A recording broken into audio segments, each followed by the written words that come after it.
I have been writing the strange history of my life, and had come to that time when, as a clumsy, lame, stammering youth, I was being brought up in the household of my grandmother, Livia, and her husband, Augustus, joint rulers of the world. I was on the margins of and unwilling witness to a deadly power struggle to establish the succession. My young friend, Posthumus, Augustus's grandson, was heir to the empire, but Livia's son, my uncle Tiberius, had been made joint heir with him, and many people who were or could have been in line for the throne had died in sudden and mysterious circumstances.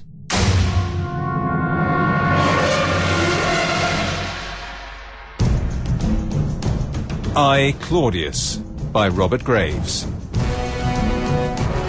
Dramatised by Robin Brooks, starring Tom Goodman-Hill, Derek Jacobi, Harriet Walter and Tim McInerney. Episode 2. Tiberius. I was beneath notice. They had married me off to a young giantess called Ergulanilla, and we had dutifully produced a son. I spent my time in the library of Apollo, but one day I had a strange meeting there. Now, Pollio, here's a young man who claims that he would like to be an historian. Can you credit it? Young man, do you know the famous Asinius Pollio? Only by repute. Pleased to meet you, sir. Like to be an historian? I don't believe it. Young fellas these days read only trash. What are you reading, boy? Livy, I bet you 10 gold pieces that it's a wretched art of love or some such nonsense. I'll take your wager. Young Claudius isn't that sort. Well, boy? I'm pleased to say, sir, that you lose. Pleased? There you are, Pollio. You have the money on you. What do you mean, pleased? I'm mean, sir, that I shouldn't like this book to be called trash. Why not? Because it is your own history of the civil wars. Oh. And if I may venture, sir, I think it's very fine. Oh. Then you win your bet, Livy. But I can't say I'm sorry. Oh, no, my dear Pollio. I'm happy to pay up. You were quite right. Young fellows these days read the most wretched trash. Trash? Young man, I appeal to you. Is not our friend Livy's work trashier than mine? It's easier to read. It's readable, all right, but it's not history. Well, I see. You're welcome to your new disciple, Pollio. I wish you joy of him. No, never mind, old Livy. He'll forgive you. What's your name, boy? You must be of good family, but I don't know you.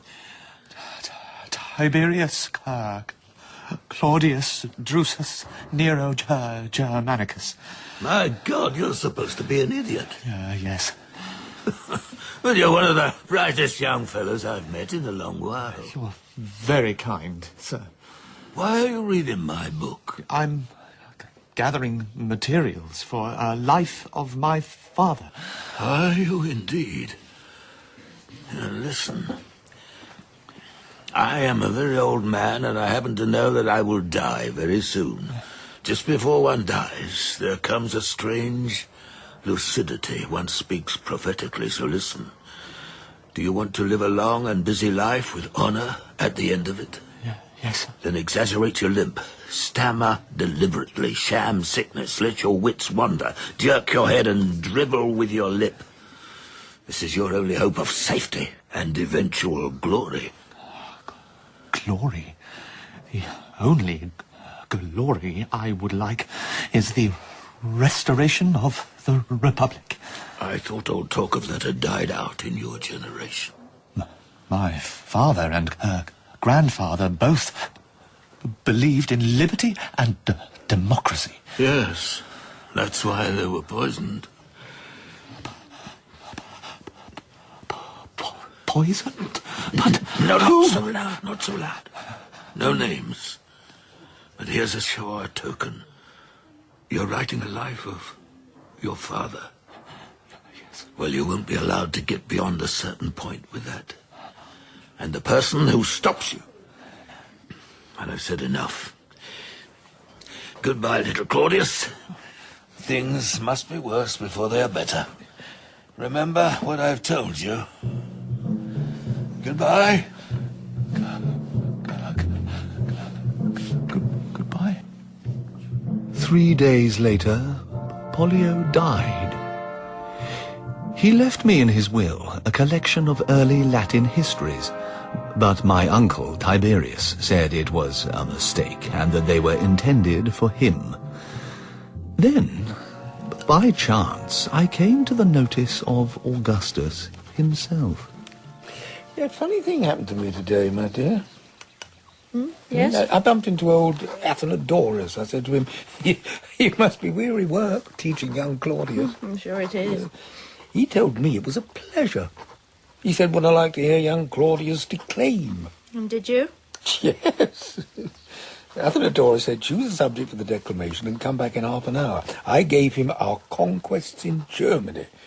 Then, half an hour later, Athenodorus hid me behind the curtain to listen, and I've never been so astonished in my life. The lad spoke clearly, he had the facts at his fingers' ends, and he didn't stammer.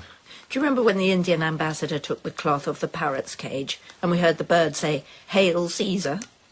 The credit goes to Athenodorus. He trained the parrot. But I chose the subject. A very obvious one. He's probably got half a dozen learned by rote.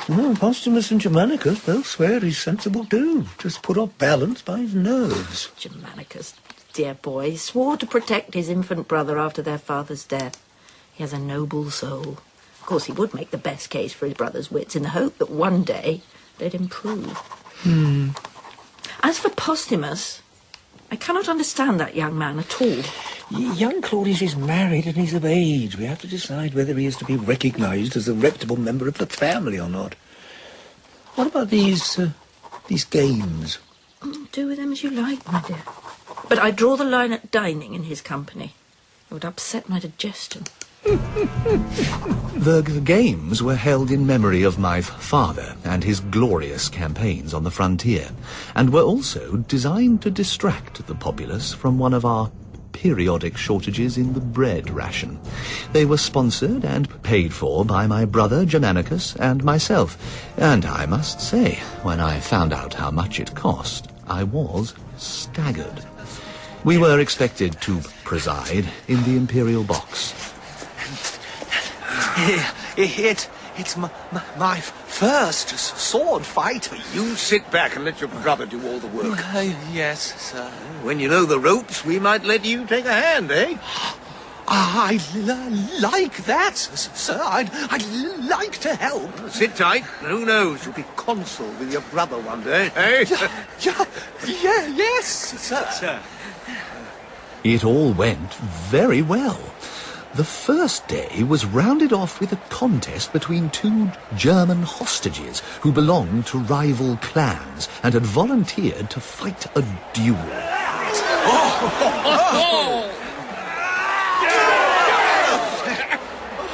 It was a savage combat. When it was over, the victor, drunk on the applause of the crowd, addressed us. In my homeland, I killed 6 Romans, one of them officer. I challenge any Roman of rank to meet me now, sword to sword. Make lucky 7th for me, eh? What shall I do, sir? Well, see if anyone takes up his challenge. My lord! Yeah, here's someone now. My father! As quick as boiled asparagus. Who's this? I know this officer, sir. Cassius Kyria, centurion of the 22nd. May I sacrifice this boastful fellow to his ghost? Well, can he fight? He's a good swordsman, sir. All right, but be ready if things go bad. Yes, sir. Centurion, your offer is accepted. Arm yourself. So began a far grander fight than anything the professionals had shown. The German swinging his great sword, Cassius parrying. Oh, Germanicus, it will be all right, won't it? That man's too strong for him. We shouldn't have let this happen. Oh, Germanicus! If Cassius dies and word of this gets to the frontier, it'll make a damn bad impression. Then Cassius's foot slipped in a pool of blood, and he fell on his back, and the German stood over him with a triumphant grimace. And then...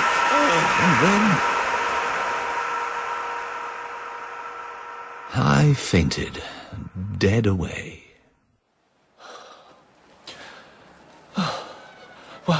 Well, what happened?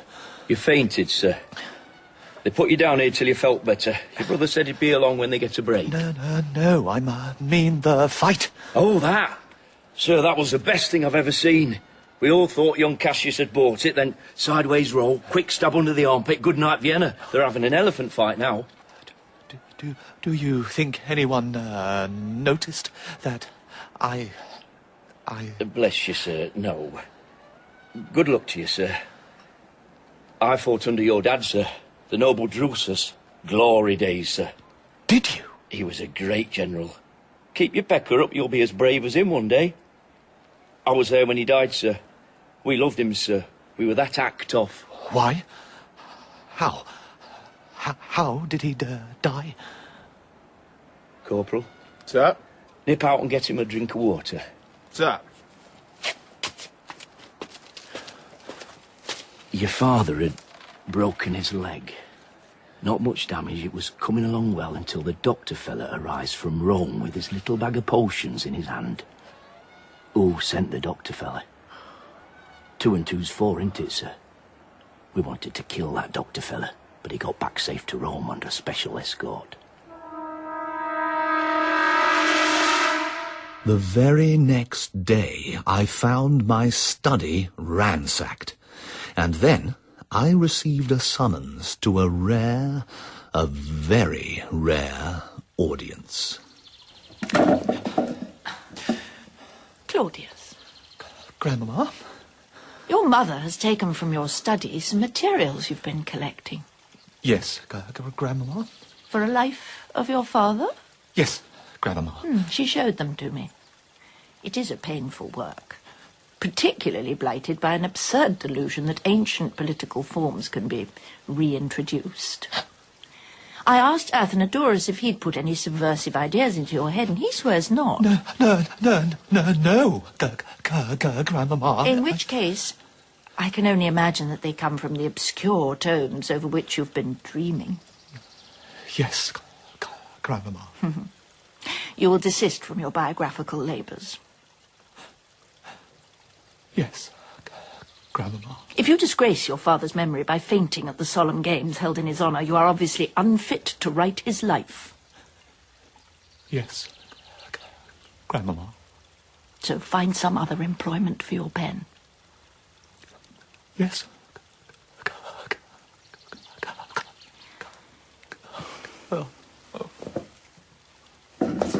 I had thought myself safe. I was not safe. In the library one day, rooting about for an obscure commentary, I saw a strange painting on the inside of an old cedar chest. The inscription in Greek was, "Poison is Queen." And the face of Poison, though executed over 100 years before Livia's birth, was unmistakably the face of Livia. The following night, I was working late in my room when I heard noises on my balcony. Who is it? There was a man climbing into my room. I saw a head appear, and then an arm. Who is it? A man in military dress threw his leg over the low parapet and pulled himself up. Help! I knew it must be an assassin sent by Livia. Please don't kill me. Help! It's all right. It's me, Posthumus. Posthumus, you nearly gave me a fit. What are you doing here? Your face, it's bleeding. I've come to say goodbye. Are you going to the frontier? Give me a drink. Have you got any wine? Yes. No, I'm not going to the wars with your noble brother. I'm going fishing. What do you mean? On quite a small island, probably. Oh, posthumous. Yes. Banished like poor old Mamma. Why? Well, what have you done? Nothing official. Listen, Claudius, I haven't got much time. I'm under arrest, but I managed to get away. They're looking for me. I want you to tell Germanicus everything. I want him to know the truth. I don't care about the rest of them. Tell him what? Wine. Sorry. Here.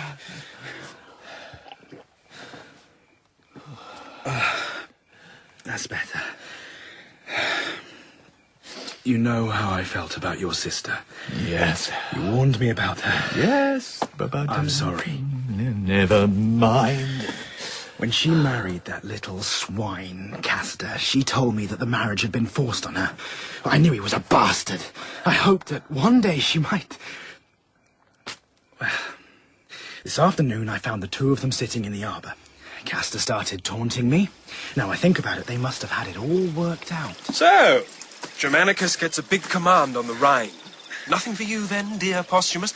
We all thought you were the golden boy. I've just been to congratulate him, dear Castor. Oh, it has your princely approval, has it? Livilla, what's got into your husband? Don't ask me. And do you still think you're going to be emperor after your grandpa? Why, do you think you might get the job? Why not?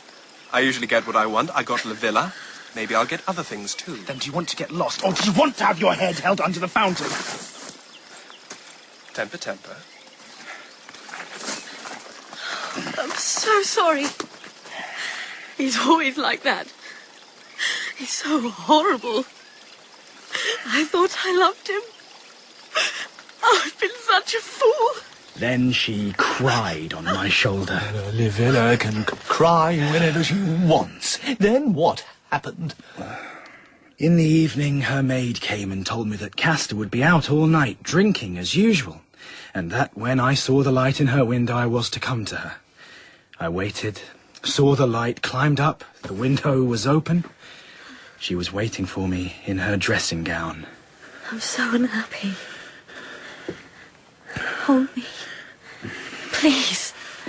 Please, dear Posthumus. I've always wanted you.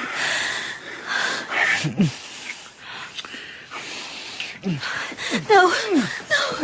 Get off me. How dare you? What? What are you doing? Are you mad? Rape! Rape! Help! Then the door was battered down and in came the palace guard. But guess who was at their head? Livia. I was taken straight to Augusta. She had it all worked out. The guard were escorting me across the courtyard when one of them happened to see a man climbing into Livilla's window. Naturally, I went to investigate. These officers were just in time to drag him off. You animal! You satyr! Have you gone mad? She invited me up. That's a lie! He tried to rape She me! told me she wanted me. It's a setup. What was Livia doing with the palace guard? Just happening to pass by? If you must know, I was on my way to ask you about the charges that Amelia has brought against you. What's this, Amelia? I suppose she invited you to assault her, too. What am I supposed to have done to her? Do you deny that you and she were left alone together after dinner last night? Oh, do you think this is funny? Fruit trees. We talked about fruit trees. She was distraught. Amelia! Hang on. Amelia's getting married, isn't she?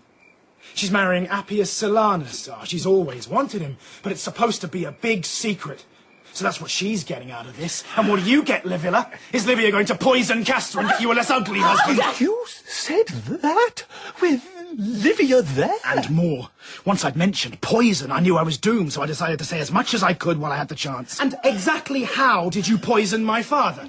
How do you arrange these things? Do you spike the food yourself? And what about Drusus? I assume you did for him too. How dare you? Come on, Livia, dearest step-grandmother, do tell. Slow acting or quick? What's your preference? Guards! And as for you, you little whore! Only my unnatural daughter could have borne such an unnatural grandson. You're banished. Banished for life! Oh, they call you Emperor of the Romans. The slave girl of a drunken pimp has more power than you. That abominable woman has you in a net, and one day you'll see it. Until then, my love and loyalty to you remain unchanged. They're coming this way. Do you have a sword? No. Pity. I don't want to rot on an island. You mustn't despair. When Germanicus finds out, he'll put things right. He won't be able to explain away all the evidence against me. Amelia and Livilla will both keep lying just to protect themselves. Livia's had her way too long. She's bound to make a slip. She's only human. I'm not sure she is. I'll write to you. I'll send you books. Yeah, I'd better go. I don't want to compromise you, dear Claudius. Goodbye, dear Posthumus. Goodbye. Goodbye.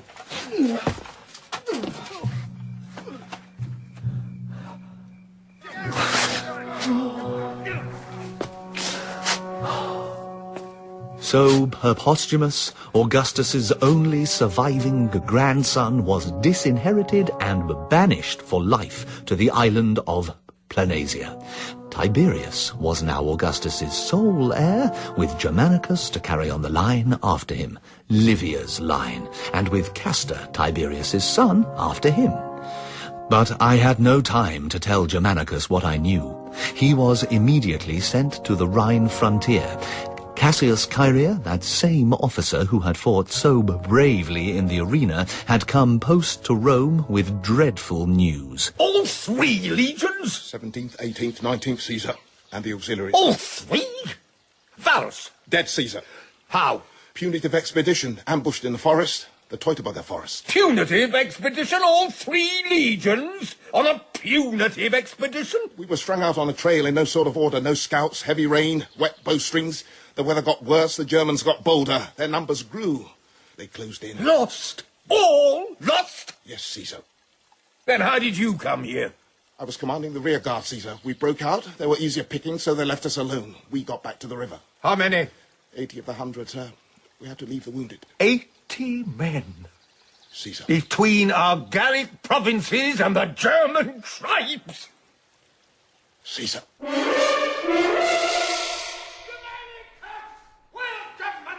Sir? Claudius, where's your brother? He's gonna come. Yeah, for God's sake, spit it out, there's a war on. He's coming. All right. Sir.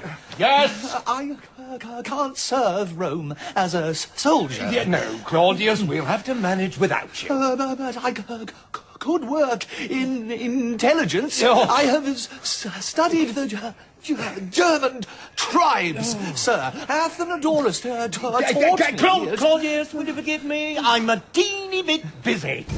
Germanicus! Germanicus! Together with the forces they had raised, Germanicus and Tiberius held the bridgeheads and the provinces were saved. I was unable to help except by sending money to equip the new forces. But when he returned, I was finally able to tell Germanicus everything I had learned about Posthumus and all the other things that I had not dared entrust to a postal service supervised by Livia. I believe she poisoned our grandfather and our father. Livia? Why? And she contrived Posthumus's banishment. I heard something to that effect. I didn't believe it for a moment. Apart from anything else, it would imply that both Livilla and Amelia made false accusations. They did. I can't believe they'd be capable of such baseness. But you can believe it of Posthumus, guilty of 2 attempted rapes, and then lying to Augustus about them. I have always loved and trusted Posthumus. Then what's the explanation? I don't know. I'll have to think. I'll look into it. Swear to me. If you find evidence to show that Posthumus is innocent, you'll go straight to Augustus. I swear. A few days later, he came to me, looking very grave. I've spoken to Amelia's father. And? He brought it up himself.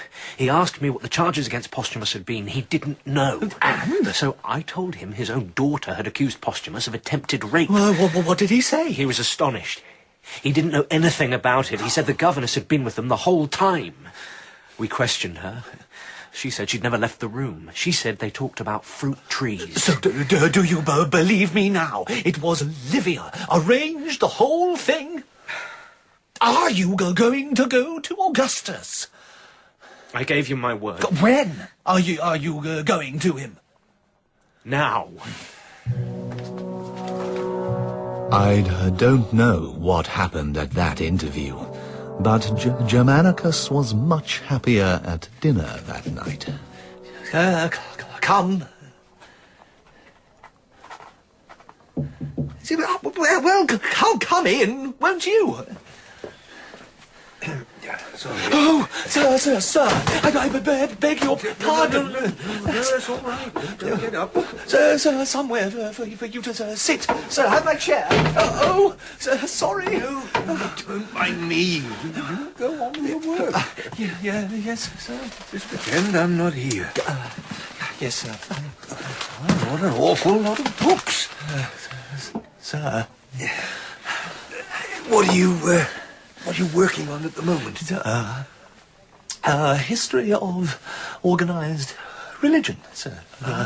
The Lady Livia suggested the title. Splendid. How soon will it be finished? Another year. Or two, sir. Splendid. Yes. Well, you must give a public reading. I mean, you could always get a professional reciter.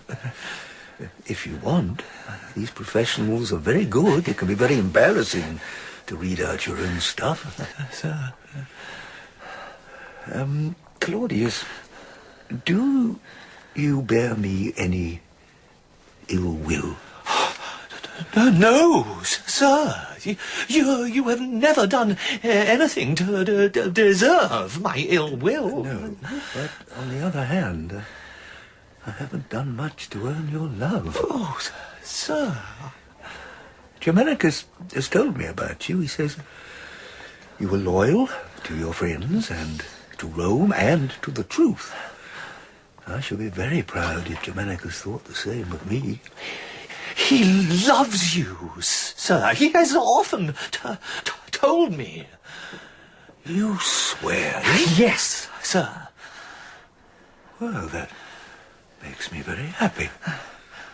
So, Claudius, there's a bond between us, the good opinion of Germanicus. I've treated you very badly all these years. But things are going to change. Wait a little while, and I hope to be able to earn both your goodwill and your gratitude. Yet there'll be a place for you, too, to use your talents. You'll see. But, Claudius, not a word. No, sir. Livia knew that something was afoot. Augustus travelled to Naples. She went with him and kept Tiberius close by. Tiberius, Mother? when do you set off back to the Rhine? Tomorrow. I'm worried about Augustus. He's all right. He went fishing last night. I know. He didn't drown, did he? I'm sure I'd have heard. Do you know where he went in his little boat? No. Was it in the direction of the island of Planatia? Oh, I see. Posthumous. Keep your voice down. Oh, I didn't know. Who went with him in his little fishing boat? Do you know that? Fabius Maximus. He's got his mousy little wife here. Marcia something. Yes, off you go now. Keep your eyes open and your mouth shut. I have a lunch party to arrange. Flaminia.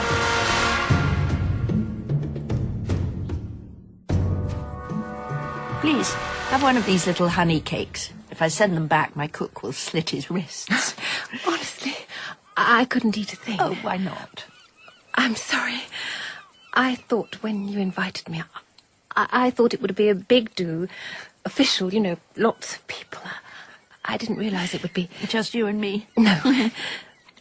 That's really why you're here. Is it? Now your husband is preferred. Now his future is so golden. We're going to have to get to know each other. Preferred? Of course. There are going to be changes now, my dear. Was Augustus very much affected when he and Posthumus... when they were reunited? Oh. Strictly between us.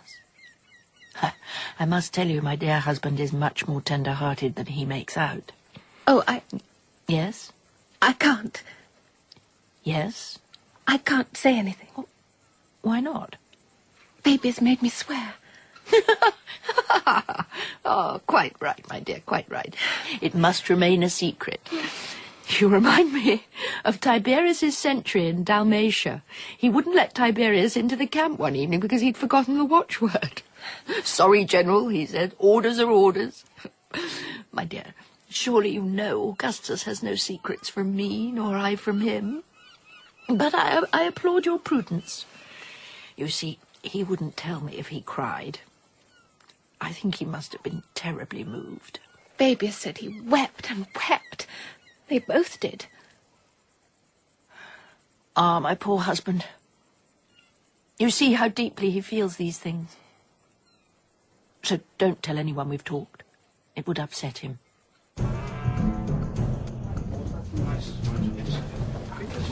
Tiberius! Mother? The Emperor has caught a chill. He seemed all right this morning. He's more fragile than he seems. He could deteriorate very quickly. Don't set off this morning, or if you do, don't go too far. Do you understand? Yes, Mother. I hear Fabius Maximus is dead. Yes, dreadful. Waylaid by bandits. Yes. Expensive bandits? Just keep close. I will need you at a moment's notice.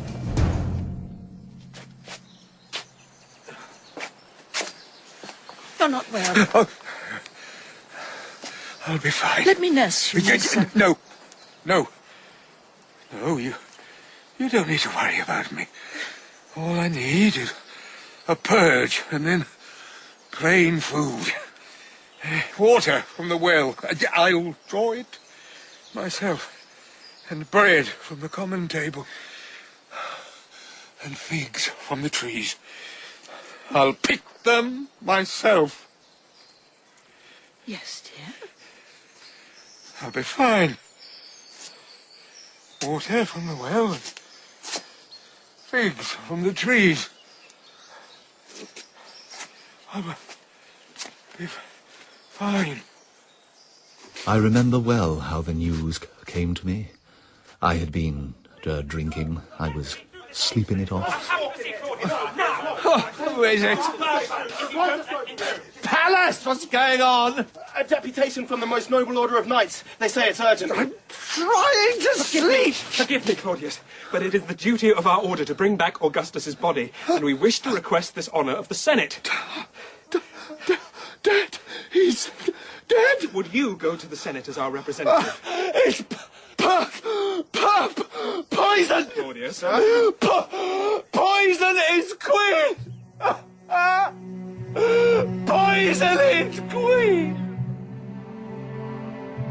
Rome could not accustom itself to the idea of Augustus's death. His rule had been a long one. The Senate did not like Tiberius. They would rather have had Germanicus as their new emperor. But he was far away on the frontier when Tiberius claimed the succession, and when Germanicus heard of it, he felt it his duty to stand by the new regime. Claudius, you wish to see me? Yes, Uncle? Forgive me, I don't have much free time at the moment. What on earth are you wearing? This knight, my robes, knight's robes. Well, we can't have my nephew and the brother of the great Germanicus going about in mere knight's robes. It looks awful. I know. I'll make you a priest of Augustus. You can wear ex-consular dress. Thank you, Uncle. If you undertake not to make a fool of yourself in it. Thank you, Uncle. But what? I should prefer office without dress to dress without office. Well, just see if you can manage the clothes for now. What do you want? I wanted to know about Posthumus. What about him? Is he released from exile? Yes, after a manner of speaking. When will we see him? That's an altogether harder question. He's dead, I'm afraid. He was killed by the captain of his guard, who seems to have been under orders to do so in the event of Augustus's death. So I couldn't really punish him. Dreadful business. We are shocked and grieved. Is there anything else? I wrote to Germanicus, But he had no leisure to think of anything but the Rhine frontier, which was in a desperate state after Varus's disaster. You may be sure that Posthumus's death caused poor Claudius the greatest possible grief. For poor Claudius at this time never wanted for leisure. Poor Claudius was hard put to it often to find occupation for his mind. Nobody can write history for more than 5 or 6 hours a day, especially when there is little hope of anyone ever reading it. So I gave myself up to my misery. Germanicus is begging for bounty to be paid to his legions. Where does he think we'll get the money? And what does he really want it for?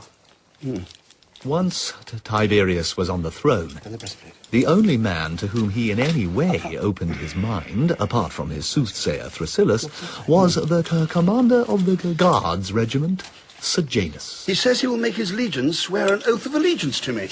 A likely story. What would you do if you were in his shoes, Caesar? If I were as popular with the troops as Germanicus, I would march on Rome and take the throne for myself. So why doesn't he? I don't know. He's playing a deep game, sir. He says morale is very bad. There you are. He's got to get his men well in hand before he acts. Yes. There are all sorts of whispers of plots, assassination plans against you, Caesar. Could be someone behind it. Who? Hard to say just now. Don't worry, Caesar. I'll keep you safe. My mother won't let me have control of the intelligence network. She's keeping her spies to herself. If you'll forgive me, Caesar, it might be time to show the old lady who's boss. I need the secret dossiers, Mother. The criminal dossiers. I have them safe. I need to read them. Sejanus says there are plots against me. He exaggerates. Give me the dossiers. They're in code. Then give me the key. I'm afraid only Augustus had that. Well then, since they're of no use, I will burn them. If you like. But surely it would be better to keep them, just in case the key shows up.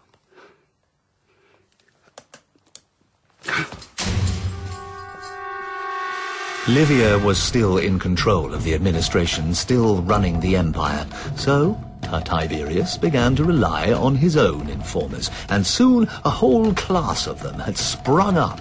Sejanus was Tiberius's go-between with these scoundrels, and no one was safe from them. Claudius, your son is growing into a fine young man.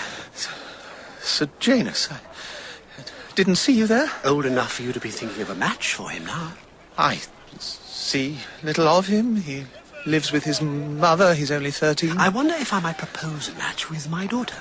Oh, I see. Do you consider the match beneath you? No. Your family is a very honourable one. I'm sorry I mentioned it. Of course, I only did so on the Emperor's suggestion. No. I only hesitated to tell you the truth because I wondered if your daughter was not a little young, being only, what? 4? Being only 4 years old. But if the Emperor proposes it, then of course I would be glad to give my consent. There was a great alarm in the city when it was known that Sejanus would in this way become related to the imperial family.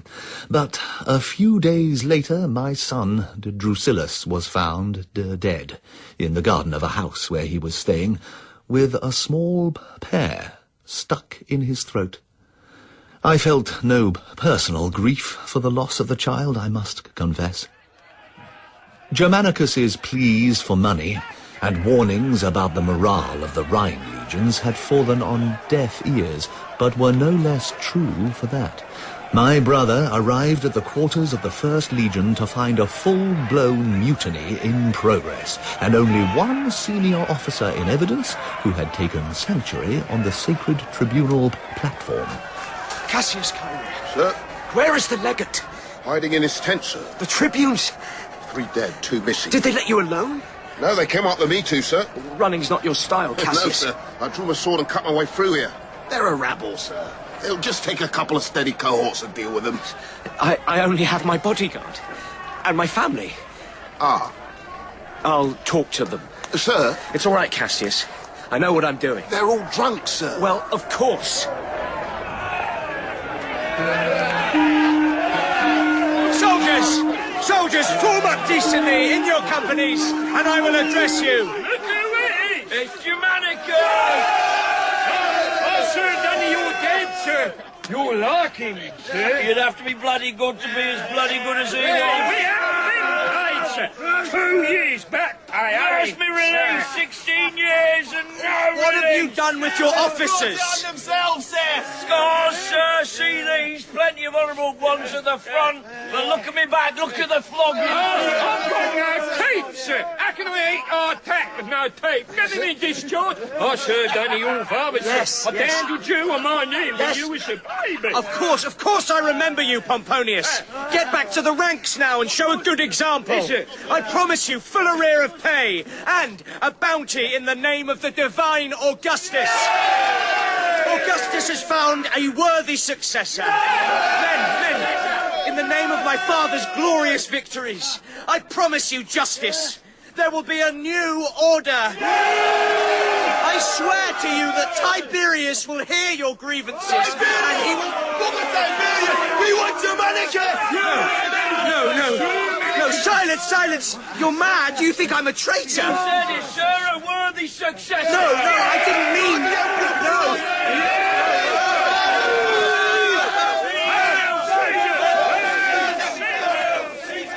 And so I took refuge with the legate in his tent. Some sort of order may be restored, but only if the pay arrives. Dear Claudius, you are the only person I can trust in this emergency. I can't appeal to Tiberius, who will not understand my situation. I must have the money to pay the arrears that these men are owed. I have forged a letter from Tiberius, saying that the money is on the way, but I need 100,000 gold pieces now. Raise them however you can. Rome will thank you. And so, dear brother, will I. What's this? The deeds to the tenement in Ostia. Why are they out? No, Mother, it doesn't... Selling them? With the market in this state? Mother... Why? Is this gambling? Claudius, is this gambling debts? Yes, Mother. You must have racked up a fortune, you feckless, foolish, good-for-nothing. Your brother is away, working his heart out to serve the state, risking his life. And you sit stewing in the wine shops, dicing your life away. Yes, Mother. As it happened, the money I sent wasn't what saved the day. That duty was performed by my little nephew, Germanicus's youngest, prettiest and most precocious child. He was a beloved mascot to the troops. They had made him a miniature soldier suit, complete with breastplate and tin sword. Everyone spoiled him. Whenever his mother put him in his ordinary clothes, he would cry and beg for his armor to go visiting the soldiers. I want my sword! I want my little boot! So they called him Little Boot, or Caligula. As the disorder in the camp increased, Germanicus decided to send his family away. Early one morning, a single rough cart, drawn by a mule, set off through the camp, Agrippina walking beside it, and Cassius leading the little procession as guide and protector. Morning, sir. Morning, scamp. Beg pardon, sir. But where's the lady off to, sir? To Treves. The Commander-in-Chief is sending his wife and child away to the protection of the uncivilized but loyal French allies, rather than risk their murder by the famous First Legion. All right? Bugger. Bugger me, bugger there! Lids! Wake up, you soot! Wake up! What is it? Sound the alarm. Sound it! All right. What is it? What's going on? Our luck. We've lost our luck. What?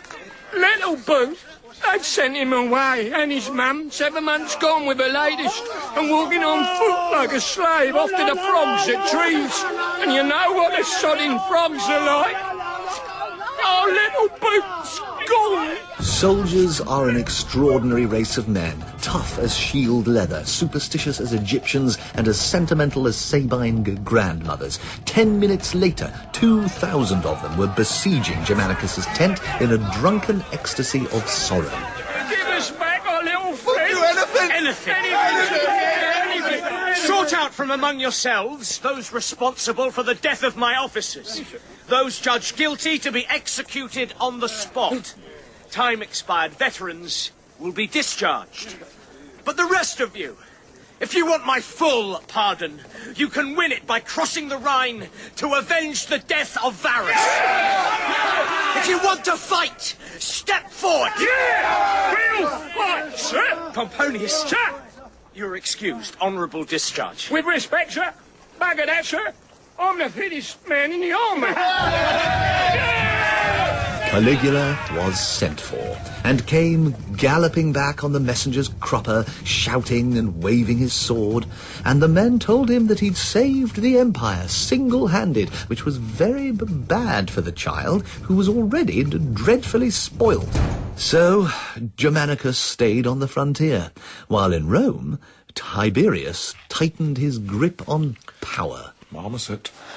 Herod, my dear friend, what do I owe the pleasure? I've come to say goodbye. Where are you going? Edom. Edom? Where's that? At the back of beyond the desert, I have a little castle. Why are you going there? Got 2 reasons. Firstly, I've run out of money. Oh, I'm sorry, Herod. I simply don't have... No, I'm not asking. I have run out of credit, too. And the patience of my creditors and my creditors' creditors, but there are always ways. That is not the main reason. What is? It's no longer safe here in Rome. I had a feeling it was so, but today I had my feeling confirmed. What do you mean? Libo killed himself this morning. Libo? Agrippina's cousin? Yes. Why? Sejanus was going to try him for treason. Libo? He was accused of plotting against the emperor. But he's harmless. He thinks of nothing but his stomach. They produced a forged document at his trial. They? Paid informers. There was nothing he could do. But Libo, it's a mistake. No. It is the beginning of something very bad, and I do not intend to stay to see it. You have a country retreat, don't you? In Capua, yes. I had a funny dream about you last night, Marmoset. You were a boy, a little lame boy like the one I knew when we first met. And? Some thieves broke into this boy's father's house and murdered his father and all his family. Dear me. But this little lame boy squeezed through the pantry window and went hobbling into the wood and struggled up a tree to hide. The thieves came out of the house and sat down under the tree to drink wine, but the wine had been poisoned by the others, so they all died. Then the little boy climbed down and collected up all their plunder from many houses and took it home and became quite rich. Funny dream. But he was still lame, and his family was still dead. Perhaps he married and had a family of his own. But my advice to you, Marmoset, is choose a good tree and don't come down at all. Germanicus finally returned from a string of brilliant victories on the Rhine. He went straight to Tiberius. Did you know that Livia was responsible for Posthumus's banishment and death? I suspected, of course. It is deeply shocking. It's hard to comprehend. I have proof. There's no need. I believe you. She must be removed from affairs of state. She cannot be allowed to continue. I agree. With all my heart. But we can't do anything publicly. The scandal would be appalling. Then her power must be curbed gradually and privately, if necessary. I agree. I'll do it. What Tiberius did do was go to Livia and tell her exactly what Germanicus had said to him. He's a credulous fool, but he seems to be in earnest. He was always that. He's so popular with the army at the moment. And in Rome. Perhaps it would be advisable for you to convince him that you are not guilty. Unless you think it beneath your dignity. It's a pack of lies. Of Agrippina's making, I expect. Well, she never even speaks to me. She'll be eager for her husband to usurp your power, of course. Maybe. She would love to make trouble between us. It's good that you trust me still to tell me all this. You're a dutiful son. Yes, Mother. I'm getting to be an old woman. My work is too much for me. You should take on more. We should send him somewhere. He can go out to the east. Yes. Yes, very good. They were trying to make trouble between us, but they shan't succeed, shall they? No, Mother. These little disagreements shan't break the ties that bind us, shall they? No, Mother. Germanicus at once set out for Syria, the Senate having voted him supreme command of the eastern provinces. While he did so, the newly arrived governor, Gnaeus Piso, instituted a regime of corruption in the military and extortion from the civilian population. Germanicus met Piso in the camp of the 10th Legion. Gnaeus Piso, can you explain the disgraceful state of your command? They are a dirty lot, aren't they? I'd hoped you'd find it in your noble heart to forgive me. Or perhaps you might see that the high ideals of youth often have to yield in this hard world to less exalted but more practical policies. Often, Piso, but not always. Tomorrow I shall sit in judgment on the corrupt officers of this regiment, and we shall see whether the high ideals of youth are controlled by any obstacle at all. And whether the people of this province can be denied justice by any incompetent, avaricious, bloody-minded sexagenarian debauchee. Dear me, that's no way to talk of the Emperor. But Germanicus had hardly begun when he fell ill with a stomach disorder. Poison. They're poisoning me. How can they? I'm preparing your food with my own hands. Not even the servants are allowed near it. His wife is a Thessalian. Piso's wife. Witchcraft? There's a bad smell in the house. I can't smell anything. Your senses are heightened with a sickness, that's all. We must sacrifice 9 puppies to Hecate. Yes, dear.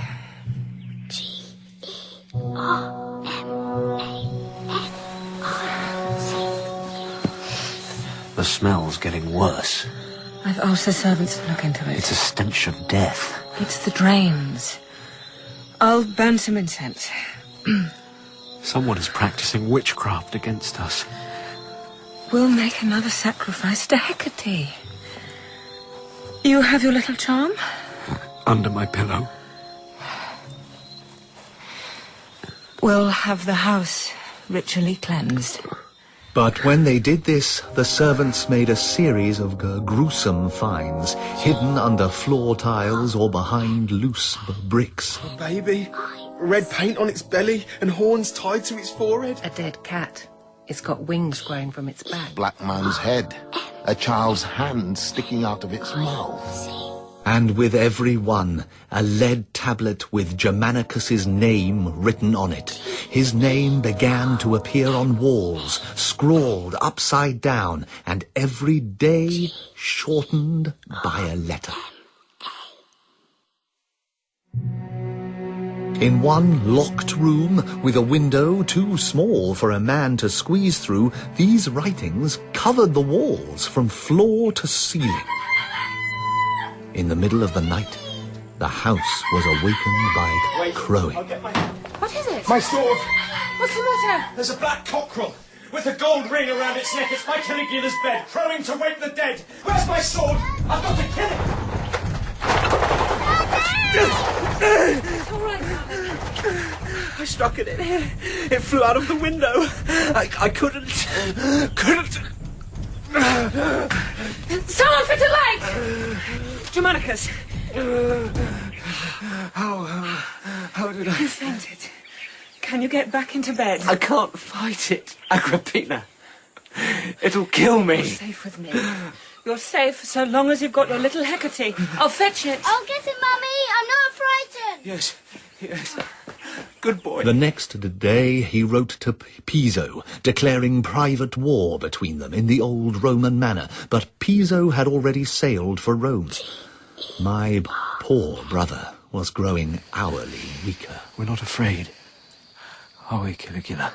I'm not. A great-grandson of Augustus can't be hurt by stupid witches. If I meet a witch, I'll stab her with my sword like that, ha! Run along. Good lad.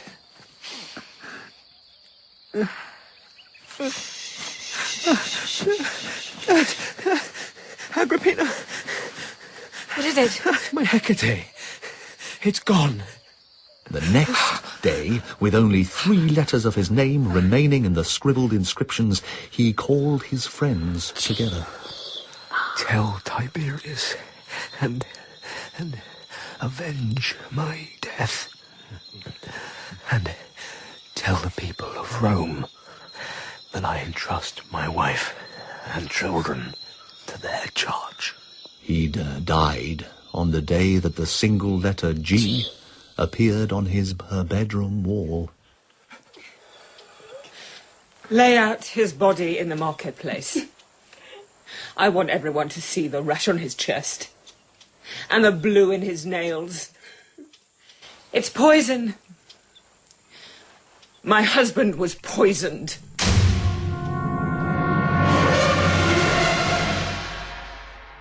At Rome, the news of his death brought public grief.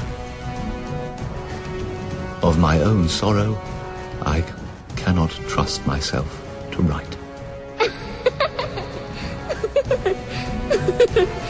In episode 2 of I, Claudius by Robert Graves, dramatised by Robin Brooks, Claudius was played by Tom Goodman-Hill, Augustus by Derek Jacobi, Livia by Harriet Walter, and Tiberius by Tim McInerney. Pollio was Trevor Peacock, Germanicus Joseph Kloska, Agrippina Hattie Morahan, Sejanus Sam Dale, Herod Zubin Vala, Posthumus Henry DeVass, Livilla Leah Brotherhead, Cassius Kyria Jude Aquidike, Pomponius Sean Baker, and Antonia Christine Kavanagh. Other parts were played by Ian Batchelor, Tony Bell, Lloyd Thomas, and James Warner. The music was by David Pickvance. The director was Jonquil Panting.